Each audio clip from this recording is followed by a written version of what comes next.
नमस्कार दोस्तों, मैं नीरज बैरागी स्वागत करता हूं आपके अपने YouTube channel SSC study point पर। आज हम जो है प्रीवियस ईयर क्वेश्चन जो जीके के हैं, जो कि पिछली एसएससी जीडी में पूछे गए थे, एसएससी जीडी 2023 में, उसके 10 जनवरी की चारों शिफ्टों का अपन एनालाइज करेंगे।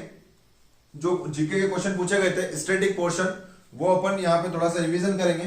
तो चलिए शुरू करते हैं अपन पहले प्रश्न से, बिना समय खराब किए। पहला प्रश्न है कि उद्योग में ट्रांजिस्टर सेट से लेकर टेलीविजन तक उत्पादों की एक विस्तृत श्रृंखला शामिल है। तो इसमें उर्वरक, देखो टेलीविजन में उर्वरक किस काम का है, ये ऑप्शन कट जाएगा। नहर सिंचाई टेलीविजन में काम का नहीं है, इलेक्ट्रॉनिक हो सकता है, और जूट प्रसंस्करण।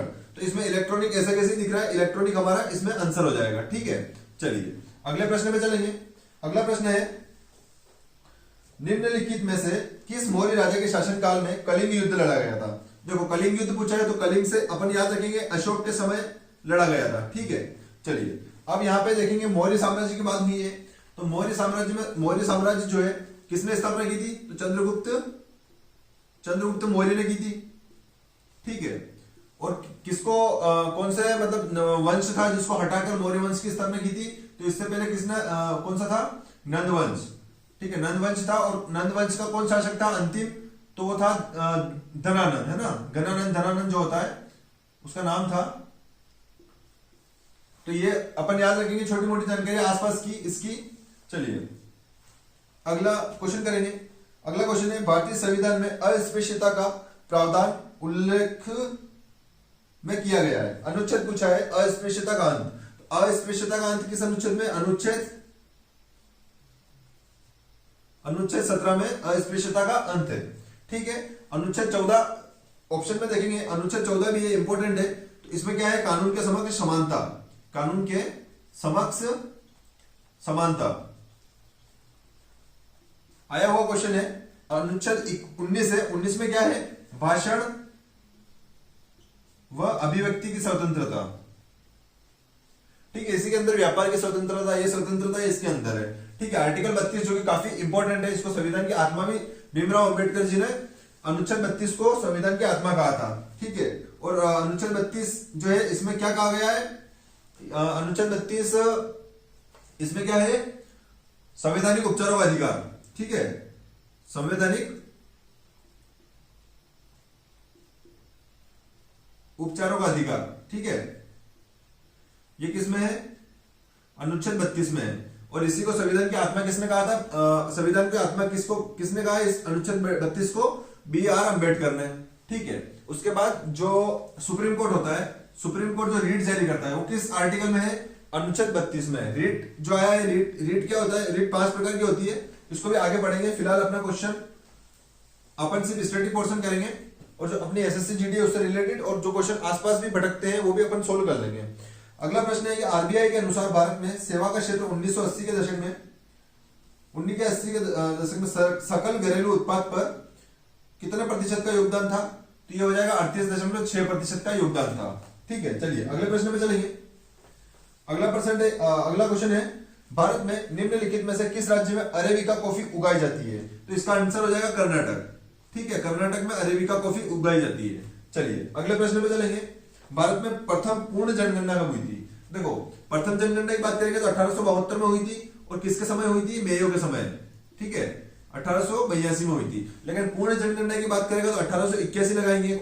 ऑप्शन में अगर दोनों रहेंगे तो 72 नहीं लगाना है। पूर्ण जनगणना की बात हुई है तो 1881 हमारा आंसर होगा। और 1881 में कौन था वायसराय, रिपन। ठीक है, रिपन के समय 1881 में पूर्ण जनगणना हुई थी। इसी पूर्ण जनगणना को क्या कहा जाता है, इसी पूर्ण जनगणना को कहा जाता है दशक के आधार पर जनगणना। ठीक है, यह भी आ सकता है कि दशक के आधार पर जनगणना कब हुई थी, या फिर वैज्ञानिक तरीके से। ठीक है, वैज्ञानिक वगैरह कुछ ऐसा शब्द आ जाए तो ये जो जनगणना है वो 81 में हुई थी। अच्छा, जनगणना जो है वो किस मंत्रालय के अंतर्गत होता है, तो ये इसमें आंसर आएगा होम मिनिस्ट्री। ठीक है, गृह मंत्रालय के अंतर्गत आती है जनगणना जो है। चलिए अगला प्रश्न है हमारा, आपातकाल के दौरान किन मौलिक अधिकारों को निलंबित नहीं किया जा सकता है। देखो आपातकाल जब लगता है तो ऐसा कौन से अनुच्छेद है जो निलंबित नहीं होते, तो अनुच्छेद 20 और 21। ठीक है, ये दो अनुच्छेद ऐसे हैं, पूरे आर्टिकल जो 395 अपने अनुच्छेद है उसमें 20 और 21 ऐसा है जो निलंबित नहीं होता है। इसमें क्या है, इसमें प्राण एवं दैहिक स्वतंत्रता, प्राण एवं दैहिक स्वतंत्रता, ये इस आर्टिकल के अंतर्गत अंतर लिखा हुआ है। ठीक है, चलिए अगले प्रश्न पे चलेंगे। अगला प्रश्न है हमारा, निम्नलिखित में से कौन ब्रिटिश भारत में भारतीय सिविल सेवा में भर्ती होने वाला पहला भारतीय है? ठीक है, तो इसका आंसर क्या हो जाएगा? रविंद्रनाथ टैगोर। ठीक है, चलिए अगले प्रश्न पे चलेंगे। अगला प्रश्न है, वस्त्र मंत्रालय के अंतर्गत आता है या आती है? तो इसमें 4 ऑप्शन है, इसमें से पहला हमारा सही हो जाएगा समर्थ योजना। समर्थ योजना जो है वो वस्त्र मंत्रालय के अंतर्गत आती है। ठीक है, चलिए अगले प्रश्न पे चलेंगे। अगला प्रश्न है हमारा, तमिलनाडु के तट पर वर्षा का बड़ा हिस्सा और खालिस्तान के दौरान होता है। मतलब सबसे ज्यादा तमिलनाडु के जो तट पर वर्षा होती है वो कब होती है? अक्टूबर नवंबर के टाइम पे। अक्टूबर नवंबर के टाइम पे तमिलनाडु के तट पर वर्षा होती है। ठीक है, चलिए अगले प्रश्न पे चलेंगे। अगला प्रश्न है कि 1958 में डोवर के केलिस तक चैनल इंग्लिश चैनल को फतह करने वाले पहले भारतीय कौन थे, जो 1966 में एक कैलेंडर वर्ष में 5 महाद्वीपों के महासागर को तैरने वाले एकमात्र व्यक्ति भी थे। देखो ल्यूसेंट में पढ़ेंगे, उसके विविध में भी ये क्वेश्चन था और उसमें डायरेक्ट ये था कि पहला इंग्लिश चैनल पार करने वाला व्यक्ति कौन है। तो इसमें ये जो प्रश्न है 1958 जो आ रहा है, 1967 जो आ रहा है, ये चीजें छोटी छोटी है जो याद रखनी होगी है, क्योंकि पिछली बार ये क्वेश्चन पूछ लिया कि कौन था, इस बार पूछ लिया कि कब गया था, तो हो सकता है फिर अपन अटक जाए। तो इसका आंसर क्या हो जाएगा? मिहिर सेन। ठीक है, ऑप्शन नंबर फर्स्ट हमारा मिहिर सेन हो जाएगा। ये तो व्यक्ति की पूछ लिया। अगर इंग्लिश चैनल पार करने वाली पहली महिला कौन थी तो फिर क्या लगाएंगे? तो पहली महिला ये पुरुष में हो जाएगा, पुरुष में मिहिर सेन है और महिला में कौन हो जाएगी? महिला में हो जाएगी आरती साहा। ठीक है, इंग्लिश चैनल पार करने वाली पहली महिला कौन है? तो वो है आरती साहा। चलिए अगला प्रश्न पे चलेंगे। अगला प्रश्न है, 2011 की जनगणना के अनुसार भारत में सर्वाधिक महिला साक्षरता दर वाले राज्य का नाम बताइए। तो सबसे महिला पुरुष जो भी बोलो, सबसे ज्यादा साक्षरता कहाँ है? तो सबसे ज्यादा केरल में साक्षरता है 2011 की जनगणना के अनुसार। ठीक है, ये तो हो गई महिला। चलो महिला तो छोड़ो, महिला पुरुष में केरल ही सबसे आगे है, लेकिन साक्षरता सबसे ज्यादा है। सबसे कम किस राज्य में? तो सबसे ज्यादा केरल में है और सबसे कम कहाँ है? बिहार में। ठीक है, अच्छा 2011 की जनगणना से और भी क्वेश्चन पूछे गए थे कि लिंगानुपात, सबसे ज्यादा जो आने वाला क्वेश्चन है लिंगानुपात। ठीक है, तो सबसे ज्यादा लिंगानुपात किस राज्य का है? वो भी केरल का ही है। सबसे ज्यादा लिंगानुपात किस राज्य का है? केरल का है। ठीक है, मतलब केरल में सबसे ज्यादा लड़कियां हैं, वो लड़के कम है। और उसके बाद अपन बात करेंगे सबसे कम लिंगानुपात, ये तो सबसे ज्यादा हो गया। सबसे कम कहां है? तो कम कहां होगा? कम होगा हरियाणा में। ठीक है, चलिए अगले प्रश्न पे चलेंगे। अगला प्रश्न है हमारा, ओलंपिक में भारत के लिए प्रथम ध्वजवाहक कौन था? चलिए ओलंपिक में भारत के लिए प्रथम ध्वजवाहक कौन था? तो पुरमा बनर्जी। ठीक है, पुरमा बनर्जी हमारा आंसर हो जाएगा। अच्छा अब ये क्वेश्चन है, एक और क्वेश्चन था थोड़ा सा करंट अफेयर्स का था वो, कि ओलंपिक में भारतीय ओलंपिक का अध्यक्ष वगैरह कुछ ऐसा क्वेश्चन था, तो उसका आंसर भी होता है, उसका आंसर भी है पीटी उषा। ठीक है, भारतीय ओलंपिक संघ का अध्यक्ष कौन है? तो वर्तमान में कौन है? पीटी उषा है। ठीक है, ओलंपिक से क्वेश्चन आया है, तो ओलंपिक जो अभी 2020 में हुए थे वो भी अपन क्वेश्चन याद करेंगे। देखो 2020 में क्या हुआ था, अभी नया ओलंपिक नहीं हुआ है, 2024 में होगा। ठीक है, तो 24 में कहां होगा? देखो 2020 में तो कहां हुआ था ओलंपिक? टोक्यो में। टोक्यो कहां है? जापान में। ठीक है, 2024 में कहां होगा? 2024 में होगा पेरिस में। ठीक है, और 2020 वाला कब हुआ था? 2022 में हुआ था। और यहाँ पे गोल्ड एक ही लाए थे अपन, नीरज चोपड़ा ने गोल्ड जीता था। काय में जीता था? भाला फेंक में। ठीक है, जेवलिन थ्रो भी बोलते हैं इसको, तो भाला फेंक में जीता था। और इससे क्या क्वेश्चन हो सकता है? कब? 7 अगस्त को। ठीक है, क्यों? क्योंकि देखो 7 अगस्त को एक तो हथकरघा दिवस भी मनाया जाता है। ठीक है, हथकरघा दिवस भी मनाया जाता है और भाला फेंक दिवस भी मनाया जाता है इस दिन। तो ये चीजें याद रखेंगे छोटी मोटी। चलिए आपने अगले प्रश्न पे चलेंगे। कौन सी अक्षांश रेखा देश की जलवायु को प्रभावित करते हुए भारत के मध्य से होकर गुजरती है? ठीक है, अक्षांश रेखा मध्य से होकर गुजरती है, तो मध्य में कौन सी गुजरेगी? कर्क रेखा। ठीक है, कर्क का मतलब क्या होता है? कैंसर। मैं एक ट्रिक बता रहा हूं, कर्क का मतलब कैंसर समझेंगे। कैंसर कहां होता है? अपने चेस्ट में होता है, तो अपने शरीर का सबसे मीडियम भाग है, मतलब मध्य भाग है, तो मध्य से हो जाएगा मध्य से हो जाएगा अपना, मध्य भाग को कैंसर मान लेंगे, कैंसर मतलब कर्क रेखा, तो भारत के मध्य से ऐसे याद कर लेंगे कर्क रेखा गुजरती है। अच्छा, कर्क रेखा भारत के कितने राज्यों से गुजरती है? तो 8 राज्यों से गुजरती है। ठीक है, इसकी मैं ट्रिक लिखवा देता हूं आपको। मित्र पर गमछा जार, मित्र पर गमछा जार। ठीक है, मी से हो जाएगा मिजोरम, त्र से त्रिपुरा हो जाएगा, प से पश्चिम बंगाल हो जाएगा। ठीक है, र से राजस्थान हो जाएगा, लिखने पे ध्यान मत देना, सिर्फ सुन लेना आप। तो र से राजस्थान हो गया, ग से क्या हो जाएगा? गुजरात हो जाएगा। ठीक है, म से मध्य प्रदेश हो जाएगा। ठीक है, ये जा ऐसे लिखेंगे और नहीं, चलिए गमछा छा आएगा, छा से हो जाएगा छत्तीसगढ़ और जार से हो जाएगा झारखंड। 1 2 3 4 5 6 7 8 राज्य ऐसे हैं जिनको टच करते हुए कर्क रेखा मध्य प्रदेश के बीचों सॉरी भारत के बीचों बीच से गुजरती है ना। चलिए अगला प्रश्न है कि भारत के संविधान का कौन सा अनुच्छेद चुनावों के अधीक्षण, निर्देशन और नियंत्रण के बारे में बात करता है? तो अनुच्छेद कौन सा हो जाएगा? अनुच्छेद हो जाएगा 324। ठीक है, 324 हो गया। अच्छा, भाग कौन सा है? तो भाग होगा कौन सा? संविधान का भाग कौन सा है? भाग 15 में है निर्वाचन।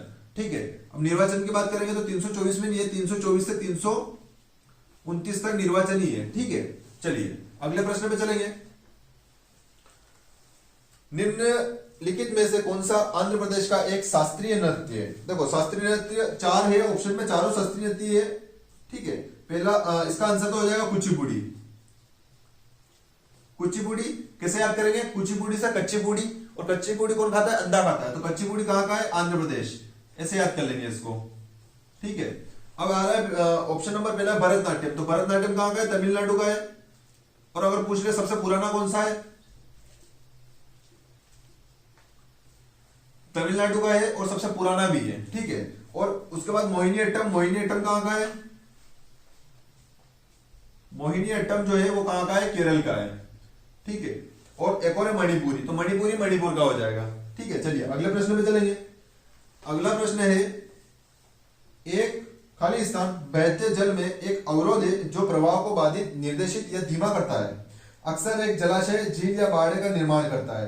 तो इसमें अपन को सोच के भी लगा सकते थे, विसर्ग हमसे समझ में नहीं आ रहा है। सहायक नदी जो है वो जलाशय नहीं बोल सकते नदी को, और रहट अपने समझ में नहीं आ रहा है, लेकिन बांध जो है वो एक समझ में आ रहा है क्वेश्चन की हाँ ये चीज ऐसी है जो किसका निर्माण करता है?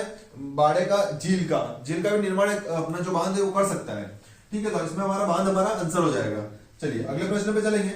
निम्नलिखित में से किस राज्य में मकर संक्रांति को पेड़ा पाडुंगा के नाम से रूप में मनाया जाता है? पेड़ा पाडुंगा।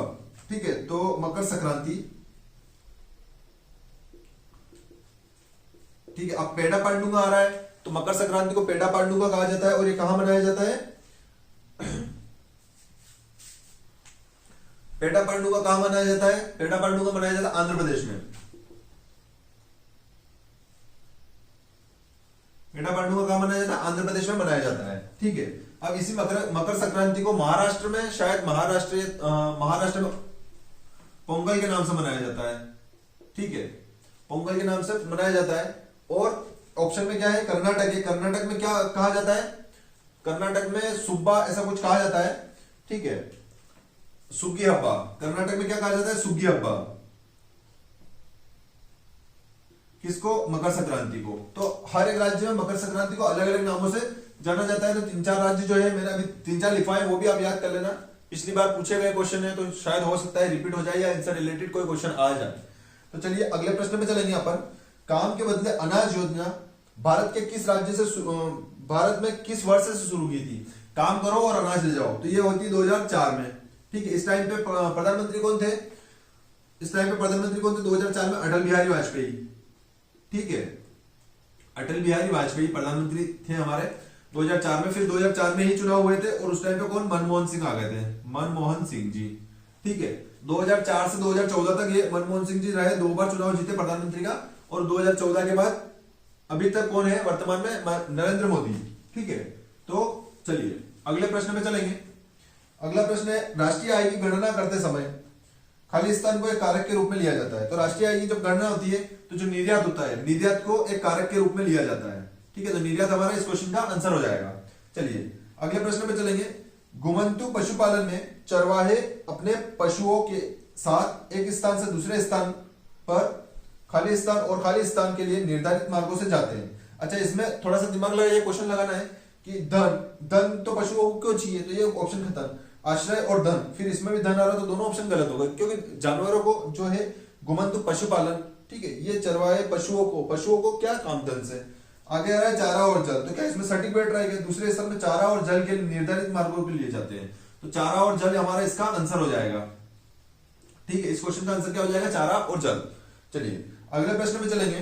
खाली स्थान के हिंदू महीने में हिंदू देवता भगवान शिव के सम्मान में महाशिवरात्रि मनाई जाती है। तो महाशिवरात्रि जो कब मनाई जाती है? फाल्गुन महीने में। ठीक है, इसको याद रखना है। और बाकी जो चैत माह फाल्गुन ये जो होते हैं महीने, इनको अपन को याद भी करना है, क्योंकि हो सकता है एग्जाम में इन महीनों से भी प्रश्न उठा ले। तो चलिए आगे प्रश्न पे चलेंगे। निम्नलिखित में से कौन सा मामला फौजदारी कानून का मामला नहीं है? तो फौजदारी कानून का मामला क्या है, क्या नहीं है? तलाक का मामला। तलाक में फौजी कुछ नहीं करेगा, जो तलाक का मामला है उसमें नहीं है। चोरी, दहेज के लिए प्रताड़ित और हत्या, इन चीजों में फौजदारी जो कानून होता है उसके अंतर्गत ये चीजें आ जाती है। ठीक है, चलिए अगले प्रश्न में चलेंगे। दयानंद सरस्वती ने खाली स्थान की स्थापना की। यह एक ऐसा संगठन है जिसने हिंदू धर्म में सुधार का प्रयास किया। तो दयानंद सरस्वती ने जो है आर्य समाज की स्थापना की थी। ठीक है, दयानंद सरस्वती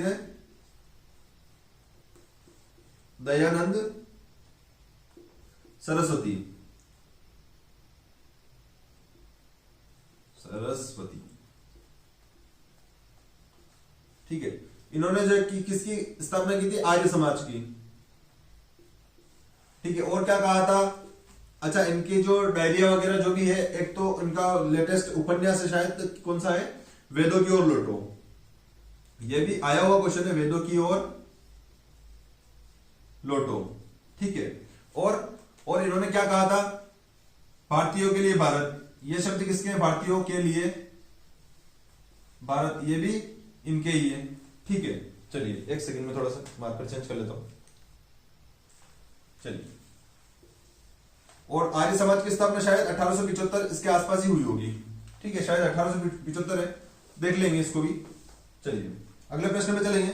किस राज्य ने 17-18 में विजय हजारे ट्रॉफी जीती थी? देखो 2022 के एग्जाम में 17-18 का आया था, तो मैंने इसको ले लिया है। किसने जीती थी? कर्नाटक ने जीती थी। ठीक है, चलिए अगले प्रश्न में चलेंगे।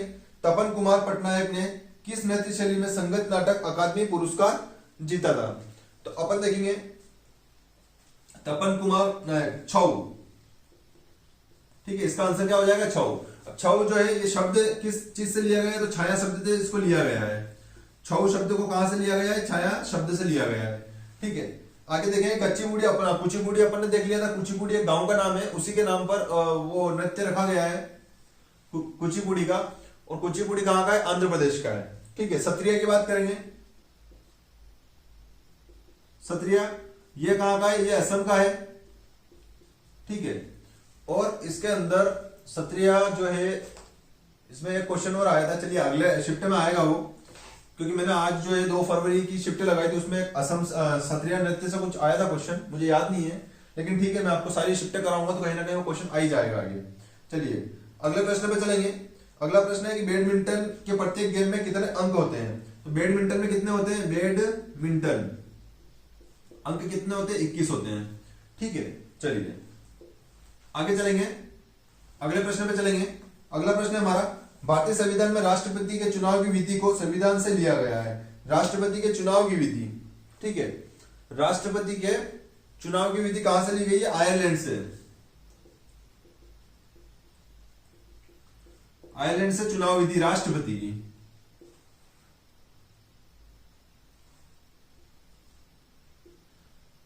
चुनाव की विधि किसकी? राष्ट्रपति की।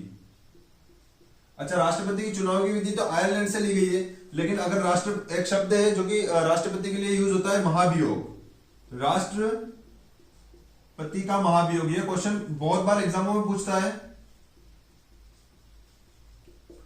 तो ये चीज कहां से ली गई है? ये यूएसए, ठीक है, अमेरिका के संयुक्त राज्य अमेरिका के संविधान से इस चीज को लिया गया है। और क्या लिया गया है? राष्ट्रपति और उपराष्ट्रपति। राष्ट्रपति और उपराष्ट्रपति के जो कार्य हैं उन कार्यों को भी कहां से लिया गया है, संयुक्त राज्य अमेरिका से लिया गया है। और क्या लिया गया है, अमेरिका से और क्या क्या लिया, मौलिक अधिकार लिए गए हैं अमेरिका से। और वर्तमान में बात करेंगे, क्वेश्चन आया हुआ है कि वर्तमान में मौलिक अधिकारों की संख्या कितनी है, तो 11 है। वर्तमान में कितने मौलिक अधिकार है, 11 मौलिक अधिकार है। चलिए उसके बाद जर्मनी, तो जर्मनी में जो है, जर्मनी के संविधान से क्या लिया गया है, अरे जर्मनी के संविधान को कहते क्या है, तो जर्मनी के संविधान को क्या कहा जाता है, वीमर कहा जाता है, वीमर या वाइमर। ठीक है, जर्मनी के संविधान को वीमर या वाइमर कहा जाता है। और यहां से क्या लिया गया है,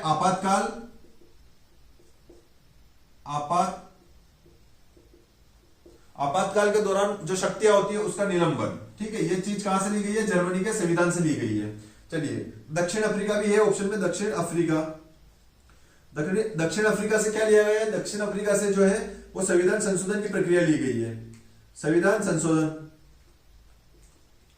दक्षिण अफ्रीका से क्या लिया गया है, संविधान संशोधन लिया गया है। अब दक्षिण अफ्रीका से संविधान संशोधन लिया गया है, तो संविधान संशोधन जो है वो किस आर्टिकल में है, तो आर्टिकल 368। ठीक है, ये चीज भी याद रखनी है, मोस्ट इंपॉर्टेंट है।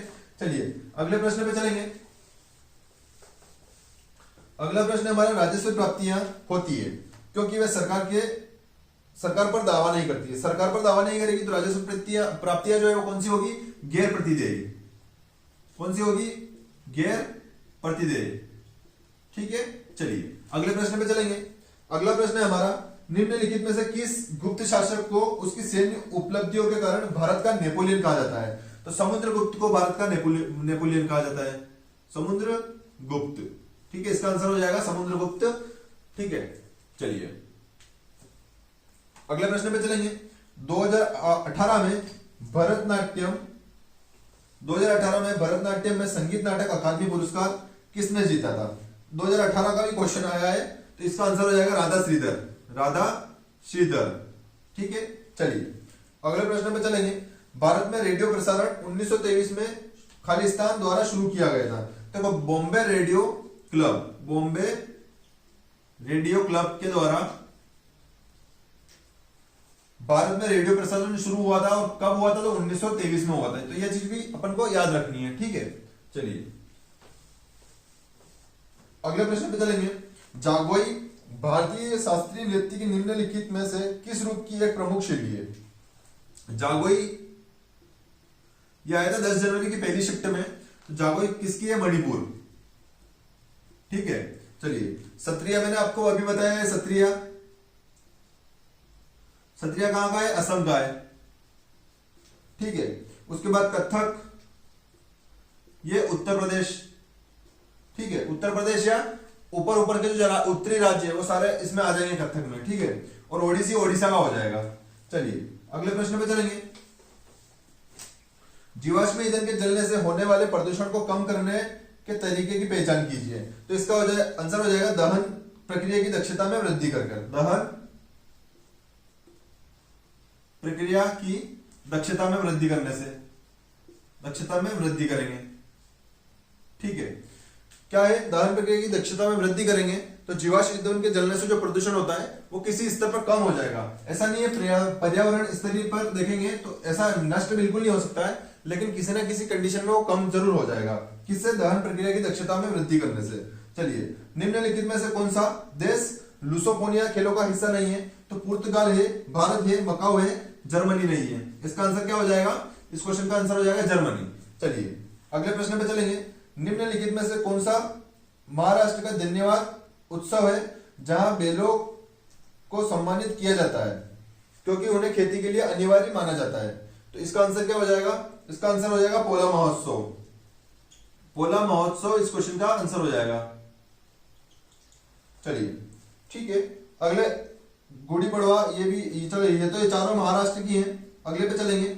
निम्नलिखित में से कौन सा त्योहार असम में कामाख्या के मासिक धर्म की अवधि को चिन्हित करता है। ठीक है, तो चलो इसको देखेंगे। ये क्या हो जाएगा, इसका आंसर असम में देवी कामाख्या माता मंदिर है, उसको चिन्हित करता है। तो अंबुबाची का मेला, कौन सा त्योहार हो जाएगा, अंबुबाची का मेला।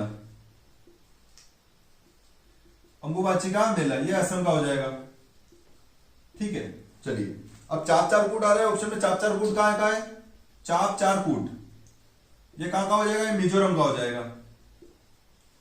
ठीक है, आगे क्या है, वांगला, वांगला कहां का हो जाएगा, बंगाला है क्या, बंगाला कहां का हो जाएगा, ये हो जाएगा मेघालय का।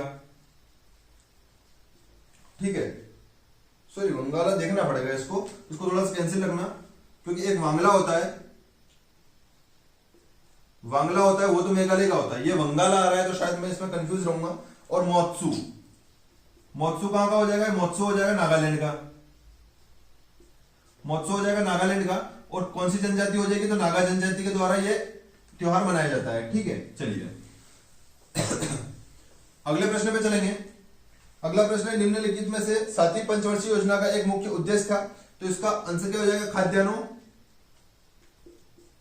खाद्यान्नों के उत्पादन में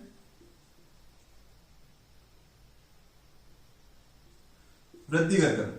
ठीक है, कैसे याद रखेंगे, 7वीं पंचवर्षीय योजना है, 7वीं, तो 7 खाएंगे अपन, कुछ भी खाएंगे तो 7 खाएंगे, इस ट्रिक से याद रखेंगे, 7वीं खाद्यान्न आंसर हमारा हो जाएगा। चलिए अगले प्रश्न पे चलेंगे। भारतीय संविधान के मूल पाठक में अनुच्छेद कितने थे, तो भारतीय संविधान में अभी भी कितने अनुच्छेद है, 395। ठीक है, चलिए अगले प्रश्न पे चलेंगे। ई कृष्णा अय्यर किस प्रकार के नृत्य से संबंधित है, देखो ई कृष्णा अय्यर जो है, ई कृष्णा अय्यर ये किससे है, तो भरतनाट्यम से है।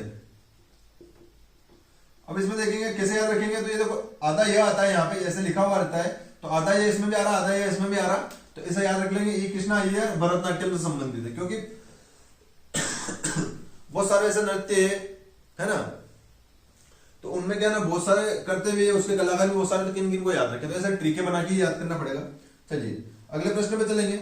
मानव में भोजन का एक सतत नलिका से होकर गुजरता है, जो खाली स्थान से शुरू होते हैं और गुदा पर समाप्त हो जाती है। तो हम जो भोजन करते हैं तो कहां से पचना शुरू हो जाता है, वो मुख गुहा से, मुख गुहा से हो जाता है। ठीक है, ये इसका आंसर हो जाएगा। चलिए अगले प्रश्न में चलेंगे। मास और मार्केशिया, मार्केशिया निम्नलिखित में से किसके अंतर्गत आते हैं, तो मास और मार्केशिया ये आते हैं ब्रायोफाइटा के अंदर। ठीक है, ब्रायोफाइटा के अंदर आते हैं। और अगर शैवाल की बात करेंगे, तो शैवाल के अंदर बात करेंगे तो ये किसके अंदर आएंगे, ये आएंगे थेलोफाइटा के अंदर। ये क्वेश्चन भी आया हुआ है इसलिए लिखा है हमने, शैवाल किसके अंदर आएंगे, थेलोफाइटा के अंदर, और ब्रायोफाइटा के अंदर मार्क और मार्केशिया आ जाएंगे। चलिए अगले प्रश्न में चलेंगे। जागोई भारतीय शास्त्री, ये हो गया था, मणिपुर इसका आंसर था। ठीक है, चलिए शायद हाँ हो गया था। उसके बाद हाँ, 5वीं पंचवर्षीय योजना और 6ठी पंचवर्षीय योजना के बीच योजना को खालिस्तान के रूप में जाना जाता है, तो इसका आंसर क्या हो जाएगा, रोलिंग प्लान। इसको क्या बोलते हैं, रोलिंग प्लान। 5वीं और 6ठी के बीच में जो चला था वो क्या हो जाएगा, रोलिंग प्लान। देखो अपने जो ये क्या पंचवर्षीय योजना है, 5 ईयर प्लान, इसमें कब से शुरू हुआ था, तो 1951 से शुरू हुआ था, 56 तक चला था, फिर 56 से 61 चला था, फिर 61 से 66 तक चला था। उसके बाद क्या हुआ था, उसके बाद 3 साल तक रोक दिया गया था, 66, 68, 69, फिर 69 से 74 चला था, फिर 74 से 78 तक चला था। अब एक क्वेश्चन और आता है कि ऐसी कौन सी पंचवर्षीय योजना जो सिर्फ 4 साल चली थी, तो वो आएगी 5वीं पंचवर्षीय योजना। ठीक है, 5वीं पंचवर्षीय योजना जो थी वो सिर्फ 4 साल ही चली थी। फिर ये 5वीं हो गई। अब ये देखो यहाँ पे 79 और 80 इसको बोलते हैं रोलिंग प्लान, यहाँ पे कोई पंचवर्षीय योजना नहीं थी। फिर 80 से 85, 85 से 90, फिर 91 से 95, फिर 96 से एक आगे थी शायद, 95 से एक, फिर 2001 से 2007, 2007 से 2011, और 2011 से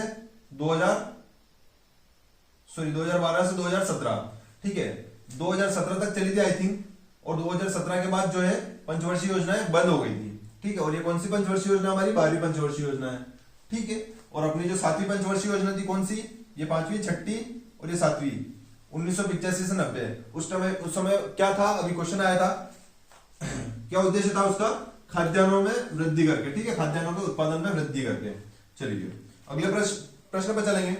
भारतीय संविधान के निम्नलिखित कौन सा अनुच्छेद राज्य कार्यकारिणी से संबंधित है, तो आर्टिकल हो जाएगा 153 से 167।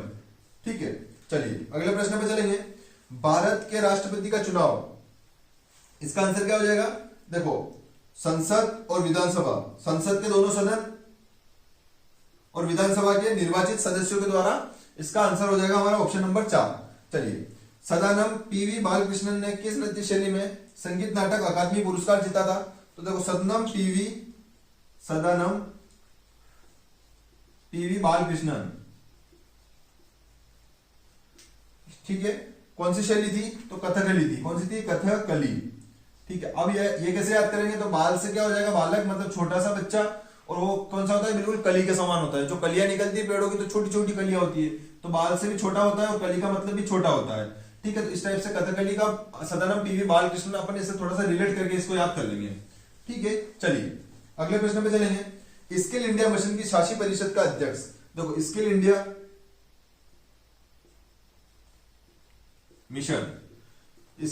मिशन, इसका अध्यक्ष कौन है? तो प्रधानमंत्री है। कौन है? प्रधानमंत्री।